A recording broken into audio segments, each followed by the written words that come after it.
Praise lord అందరికీ. Quick worship.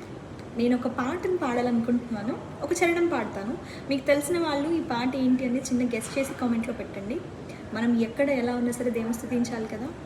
ఈ పాట ఈ యొక్క చరణం నాకు చాలా నచ్చుతూ ఉంటుంది. నేను వెదగకపోయినా నన్ను వెదకితేవే, నీ ప్రేమించకపోయినా నాకై ప్రాణము పెట్టితివి. నేను వెదకకపోయినా నన్ను వెదకితివి, నీ ప్రేమించకపోయినా నాకై ప్రాణము పెట్టితివి.